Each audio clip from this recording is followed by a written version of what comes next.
Catherine Hodard a une question à poser à Moi, Mylène je Bourgeois. vais lancer un peu le débat, oui. Oui, alors en vous écoutant, c'était passionnant, j'ai appris énormément de choses, merci beaucoup.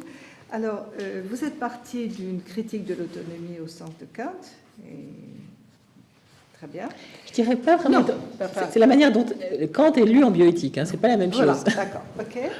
Et alors ensuite, je me suis dit que finalement, tout ce que vous avez dit allait dans le sens d'une défense de l'autonomie du patient par rapport au pouvoir de la médecine anticipative, des techniques, etc., bon, des systèmes de santé. Et je me suis demandé, c'est une question, il y a sûrement une réponse quand même.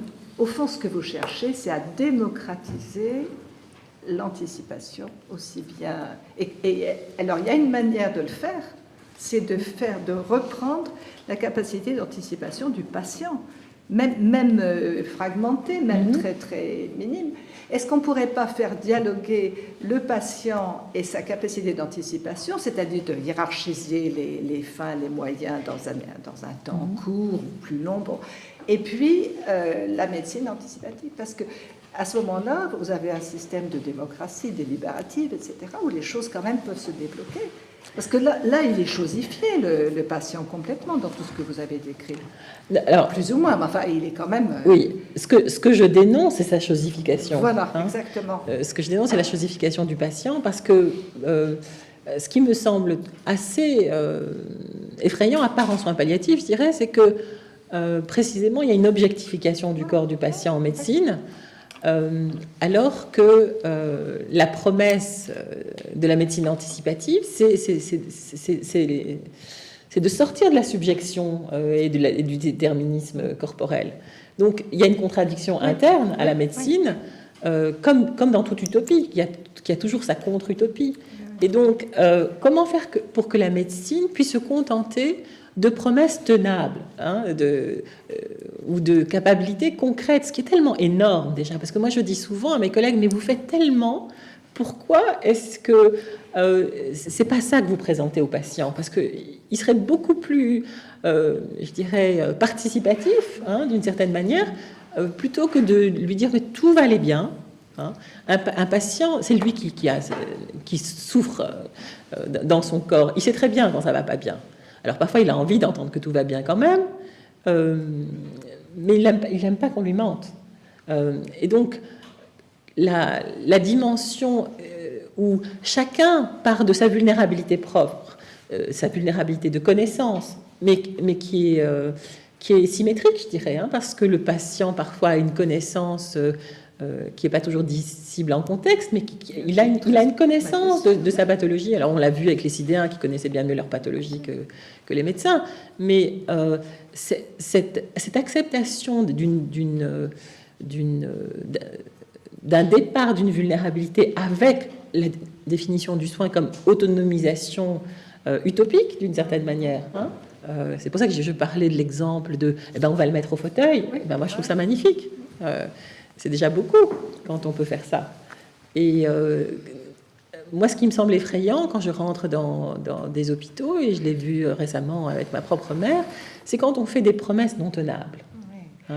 Est-ce que c'est pas parce que l'équipe de soins, les médecins ont un peu peur et donc ils vont promettre... Enfin, oui, alors c'est ça. C'est la vulnérabilité. Voilà. Eh bien, c'est quand cette peur... alors, c'est aussi un exemple tout à fait affectif et concret. C'est quand un médecin... je suis allée voir une amie médecin qui, elle, se trouvait à l'hôpital, qui était dans ce lit d'hôpital et qui m'a dit, tu vois, je viens de comprendre pourquoi j'ai fait médecine pour être toujours de l'autre côté. Ça n'a pas marché. Et donc, c'est ça, quelque part, la médecine.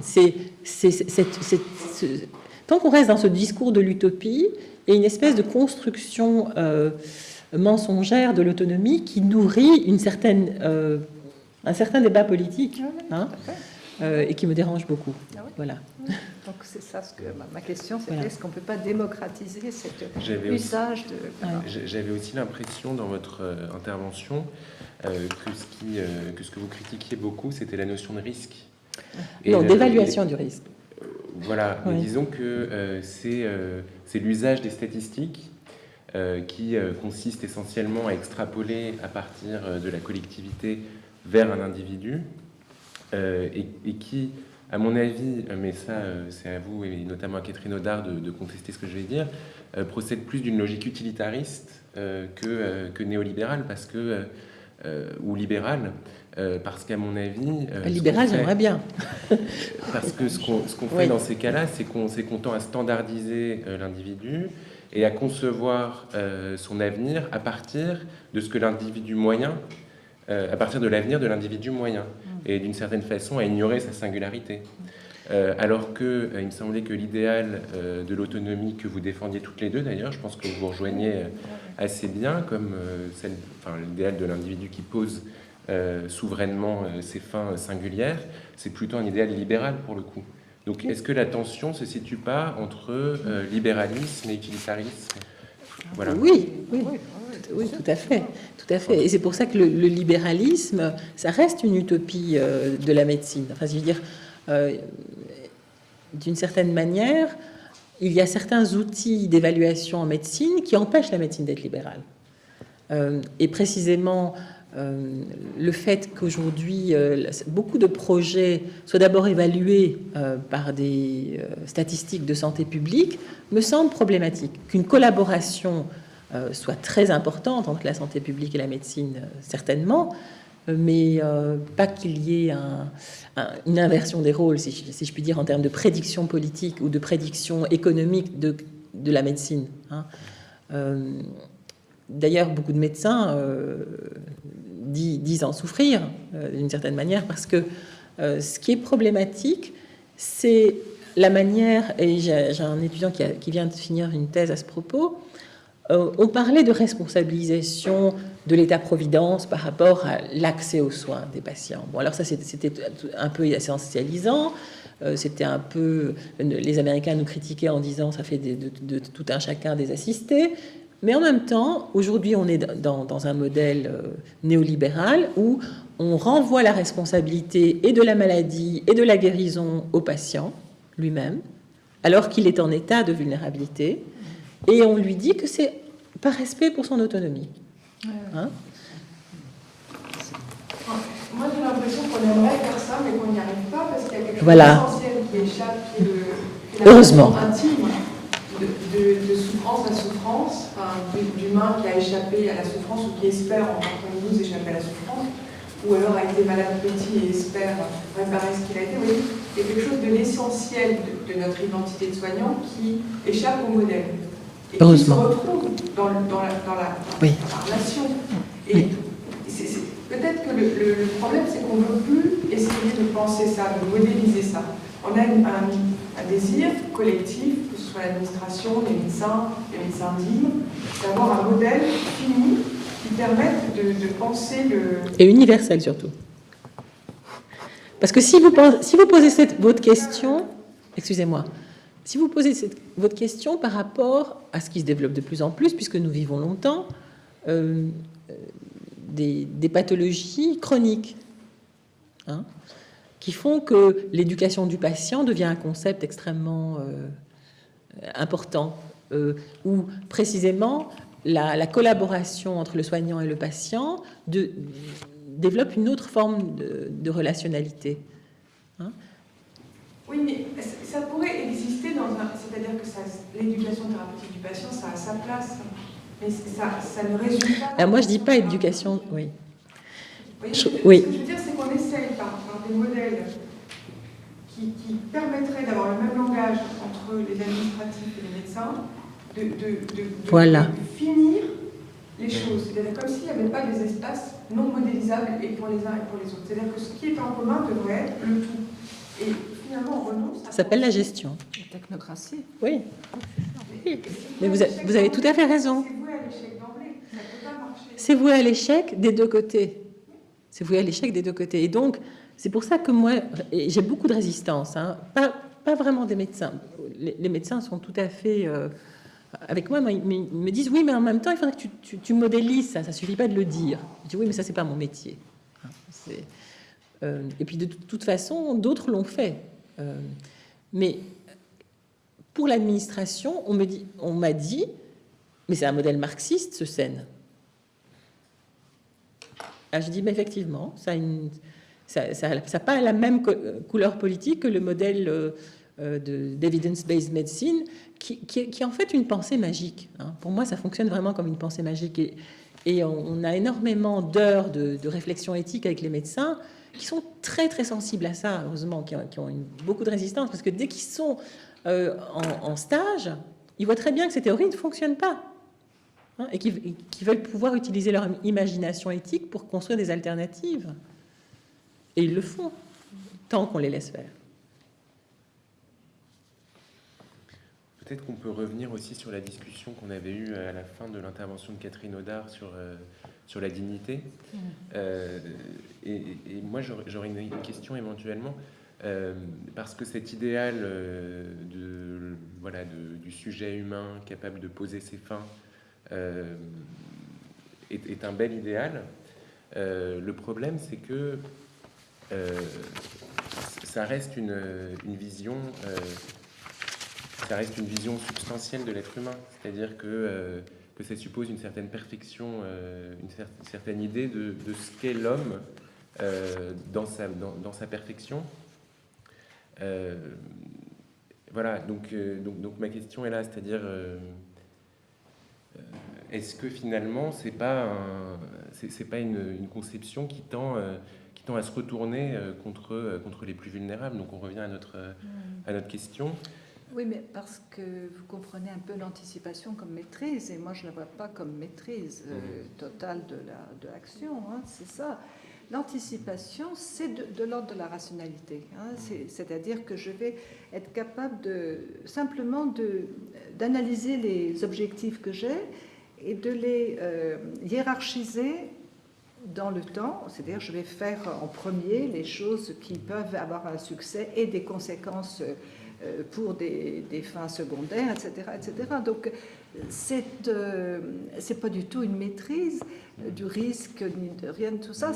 Mais en même temps, c'est quand même un moyen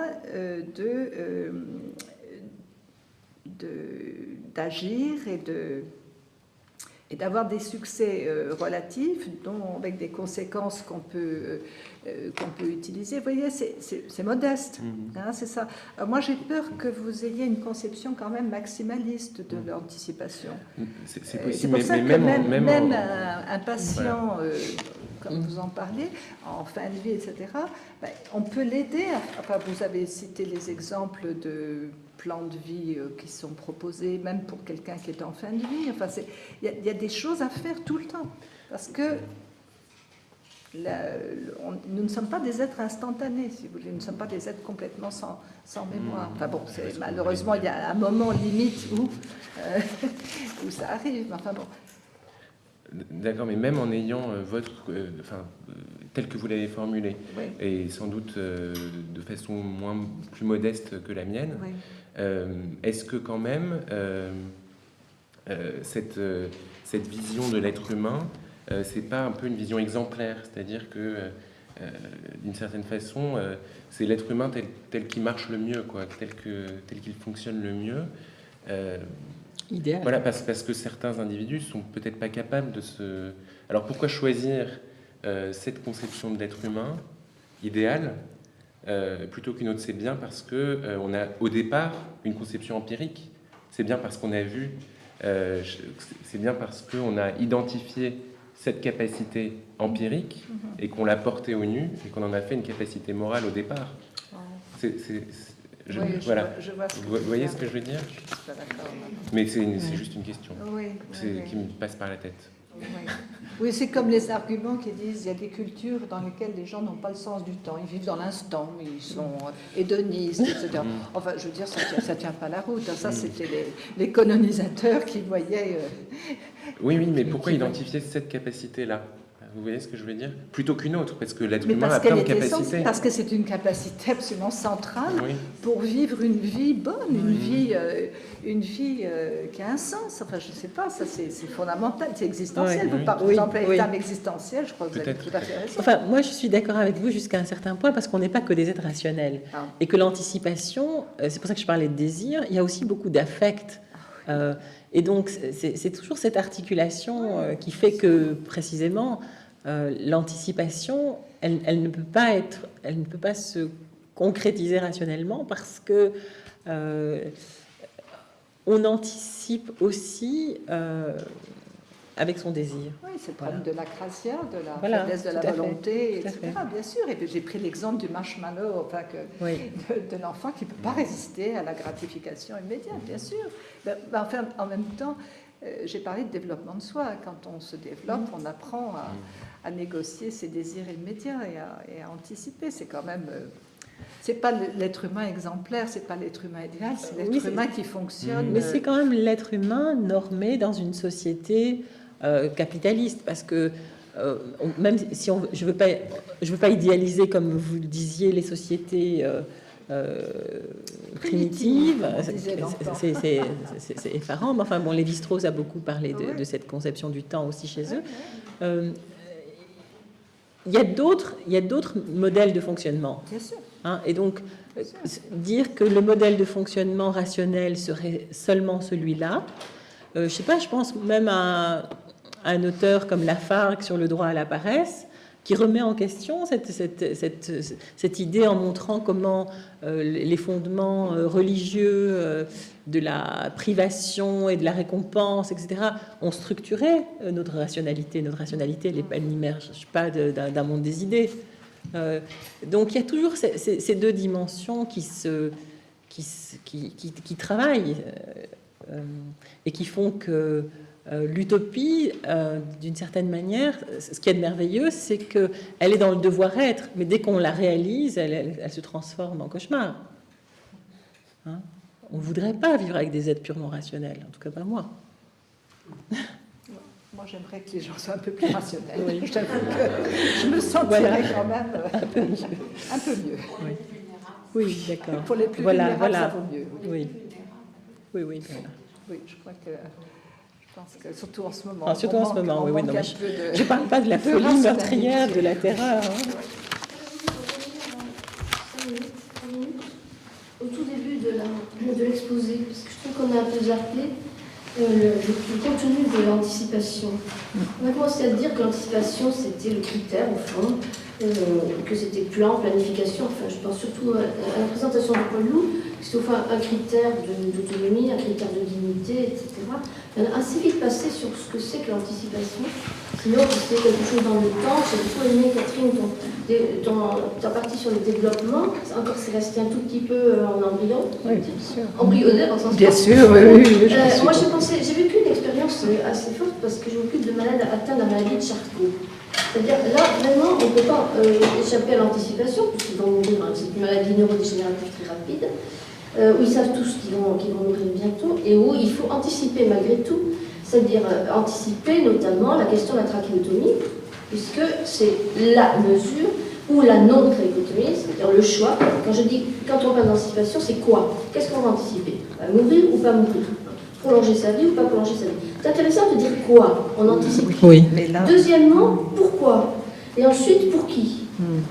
Pourquoi? Est-ce que je vais prolonger ma vie? Et pourquoi? Et quand on vous pose une question, est-ce que vous anticipez ça et ça? D'accord, mais le choix, ça sera mais pourquoi, dans les fins, encore une fois. Et troisièmement, c'est pour qui ou contre qui. Et là, je trouve qu'on a un tout petit peu oublié l'environnement de ce que c'est que l'anticipation. Parce qu'anticiper pour soi, mais ça veut dire qu'on va impliquer aussi les proches, les amis, la société, la science, etc. C'est un énorme champ, l'anticipation. C'est pas seulement un petit phénomène temporel qui fait que la pensée, de toute façon, anticipe. Alors, je raconte ça parce que je me souviens très bien d'un ami qui est mort d'ailleurs. Et un petit peu avant, le médecin, vous savez, il y a Arsène, un peu le neurologue. Alors, qu'est-ce que vous choisissez, vous, la trachéotomie ou pas? Parce qu'il faut l'anticiper, c'est très important pour le service. Blablabla. Et alors, il disait, et alors elle dit, mais parce que ça dépend de votre projet de vie. Il a dit, et il écrit dans son livre, je me mis à rire. Ouais. Et je lui répondis, mais docteur, le seul projet de vie que j'ai avec cette maladie, c'est de vivre dans la plénitude du présent. Et je trouve ça absolument admirable. Voilà. Oui, mais ça fait partie de l'anticipation. Voilà. C'est un choix. Quand on va réfléchir à l'anticipation, il faut essayer de nourrir cette notion. notion, de dire anticiper. Non pas le fait d'anticiper, mais anticiper quoi. Et là, on voit qu'il y a un objet qui change, en effet.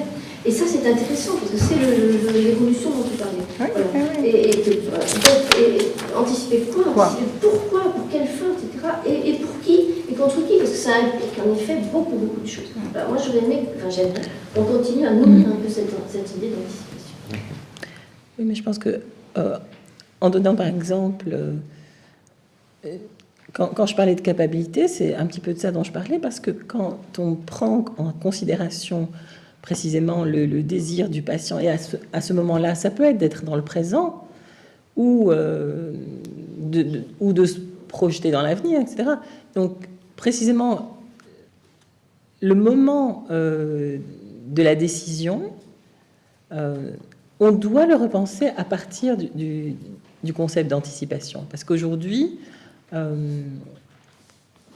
soit on est dans une espèce d'idéalisme de l'autonomie du patient qui ne prend pas en considération sa vulnérabilité de fait, soit on l'infantilise et on décide pour lui. Alors que l'anticipation, elle demande, comme vous l'avez bien souligné aussi, et c'est présent dans la théorie des capacités, une intersubjectivité dans la projection, dans la négociation de comment se projeter, et parce que aussi, on ne se projette pas tout seul quand on anticipe, il faut que ça soit possible, il faut que ça soit réalisable. Il y a une chose très importante, j'aurais aimé le développer, c'est la distinction entre les fins finales, enfin les fins dernières, et puis les fins intermédiaires, toutes les étapes intermédiaires. Et ça, c'est crucial dans cette hiérarchie des fins intermédiaires et des moyens, c'est absolument crucial. Donc là, c'est vraiment le quotidien de cette personne qui va mourir, et comment elle sait qu'elle a, je ne sais pas, 2 semaines, 3 semaines, ce qu'elle va en faire. Exactement. Et si quelqu'un dit, moi, ce que je vais en faire, c'est manger un œuf à la coque le matin, ben c'est une proposition sérieuse d'anticipation pour moi. On a une question. Ça, c'est crucial dans les théories du choix rationnel. C'est Armel. Voilà. Robin. Oui, pardon. Oui, voilà. Je pense que la différence, c'est qu'effectivement, il y a des étapes où il n'y en a pas, c'est-à-dire que d'emblée, on se projette à l'arrivée. Et je pense que la grande différence en matière d'éthique, c'est la possibilité d'accompagnement. Parce que lorsqu'on envisage immédiatement le projet, on ne voit que la finalité. Et il n'y a pas d'accompagnement possible sur le parcours. Alors que lorsqu'on parle de plan, de plan thérapeutique, de plan de vie, de plan de ce que vous voulez, il y a des étapes intermédiaires qui sont alimentées de décisions et de choix à chaque niveau, et que l'on peut accompagner sur ce chemin-là. Oui, c'est pour ça que je parlais de dialogue. Tout à l'heure, en vous écoutant, je m'étais dit, au fond, il faut que ça soit sans arrêt un dialogue, l'anticipation par le patient et par l'équipe et par la médecine. Sauf que moi, je ne séparerai pas les deux, parce que si le patient n'a pas de projet, on ne peut pas faire de plan. Et on ne peut pas faire le projet à sa place. Un point, je ne suis pas d'accord. Ça, c'est d'accord. Ça, c'est d'accord. C'est-à-dire qu'on n'a pas forcément au présent, on n'a pas forcément la possibilité d'anticiper le projet. Ça se construit. Et ça peut se construire dans tous les cas. J'allais dire, c'est presque le propre de la maladie grave, justement. Voilà. C'est ce qu'ont montré les travaux sur le cancer et l'annonce de la maladie grave, etc. C'est que le premier effet de la maladie grave, c'est qu'il n'y a plus un deuil. Il y a plus de futur. Et que finalement, le travail d'accompagnement, c'est vraiment de refabriquer du calendrier, de refabriquer l'agenda, au sens latin, c'est les choses qu'il y a à faire. Mais les choses qu'il y a à faire demain ou la semaine prochaine. Ou tout à l'heure, oui. Voilà. Oui. Parce que c'est ça le propre de la maladie, justement. C'est grave. C'est cet effondrement du projet. De tous. Oui. Voilà, je appelle ça projet de culture. Oui, d'accord. Ça pour chacun. Pour nous-mêmes, c'est que tout à coup, à l'annonce de la maladie grave, voilà, ces gens disent, c'est un immeuble qui m'est tombé sur la tête parce que, voilà, il n'y a plus de possibilités. Le passé n'a plus la couleur du passé puisque maintenant, il est devenu de l'irréversible qui n'existera plus jamais, qu'on ne pourra plus jamais, etc. Il change complètement de couleur comme passé. Le présent est insupportable et l'avenir n'existe plus. J'essaie de reprendre des mots quand on avait fait le livre blanc sur le cancer, etc. Pour voir la perception par le patient de cette annonce, justement, de la mauvaise nouvelle, ou des parents pour un enfant handicapé HIV ou toi-même pour un cancer, etc. Et donc, c'est très important, je pense, Oui. qu'il y a de là, c'est-à-dire que l'idée d'étape, parce que l'anticipation, on la reconstruit, cette capacité d'anticipation dans, Oui. dans l'accompagnement du patient. Je pense que c'est très important ce que vous venez de dire toutes les deux et que, enfin, c'est très présent en tout cas dans les débats autour des soins palliatifs. On a une formation en soins palliatifs que je dirige à Bruxelles là-dessus. Et ça a été d'autant plus difficile après la dépénalisation de l'euthanasie en Belgique. Hein. Parce que, précisément, on avait une pensée dichotomique en disant quand les soignants proposent un projet à quelqu'un qui n'en veut pas, c'est une forme de bienveillance violente qui fait qu'on veut lui donner des étapes dont il ne veut pas, qu'on essaye de le normaliser dans un projet de vie, dans un plan, et qu'on refuse qu'il ait une vision philosophique lui disant cette vie-là, si c'est que ça, je n'en veux pas.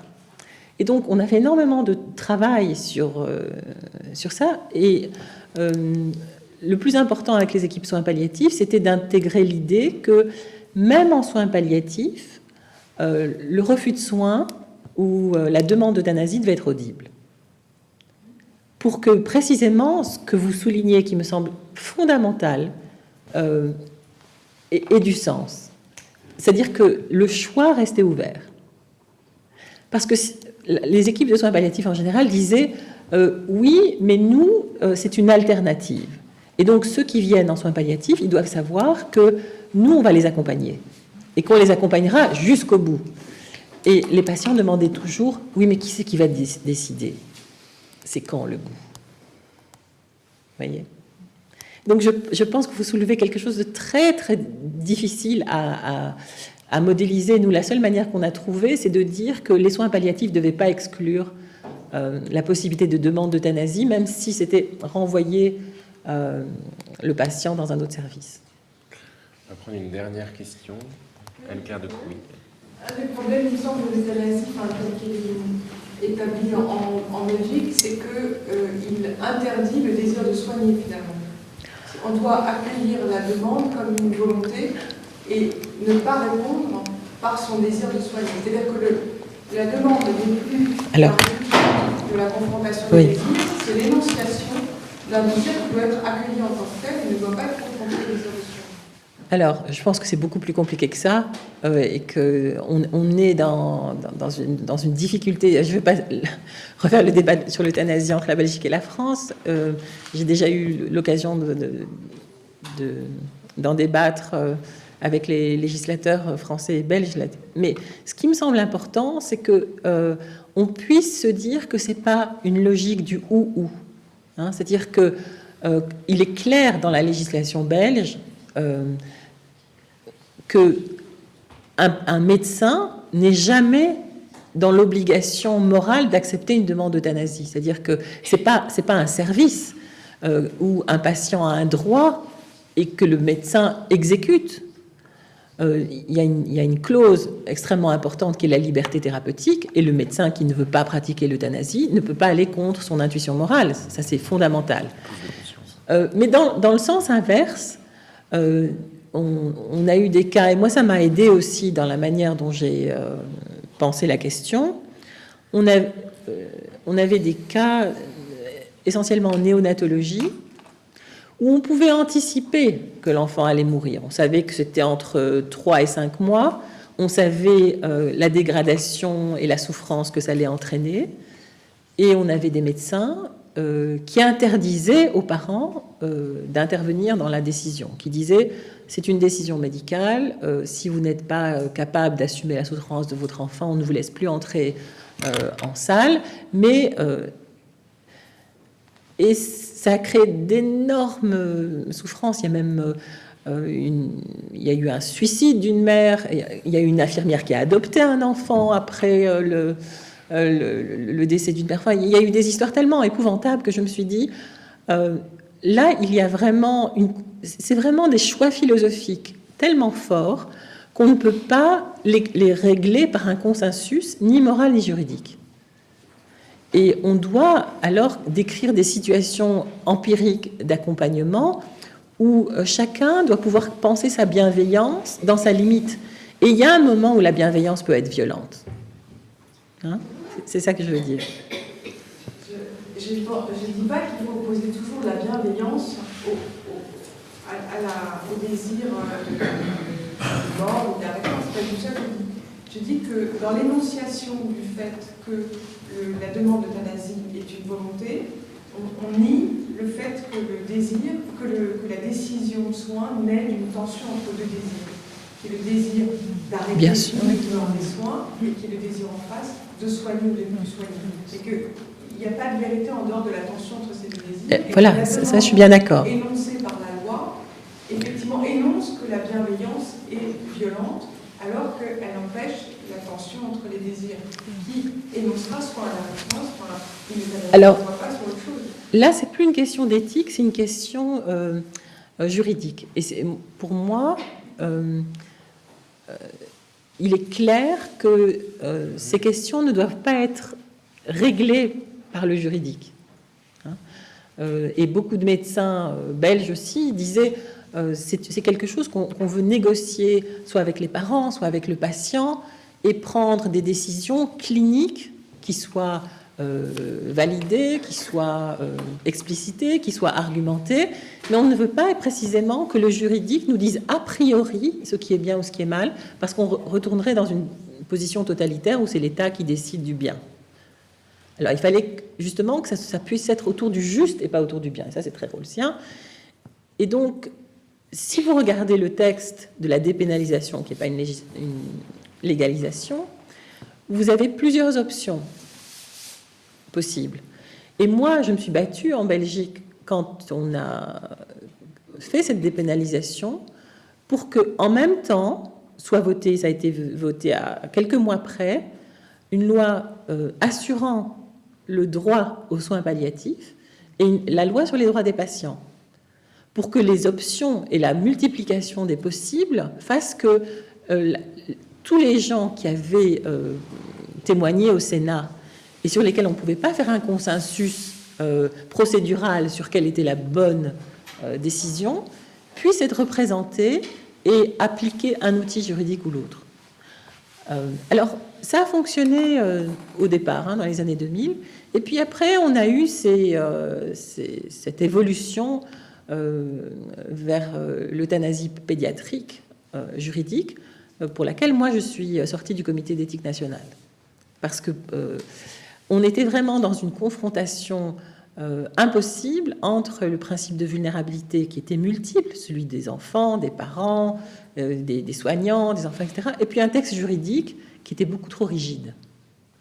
Et donc, il faut penser cette tension entre le légitime et le légal, et tant que cette tension n'est pas existante, effectivement, enfin, dès qu'on arrête d'être dans cette tension, on n'est plus dans le discours démocratique. Et là, on a une dérive des lois bioéthiques qui est très problématique, il me semble. Voilà, ce sera le mot de la fin. Merci beaucoup. Alors, le mot de la fin là-dessus, c'est un peu triste. Bon courage pour affronter le froid qui vous attend. Oui. Et donc on se retrouve le 5 mars pour une séance sur le principe de précaution avec un philosophe des sciences et un médecin, Claude-Olivier Doron pour le philosophe des sciences et Pierre Corvol pour le médecin sur cette notion de la précaution.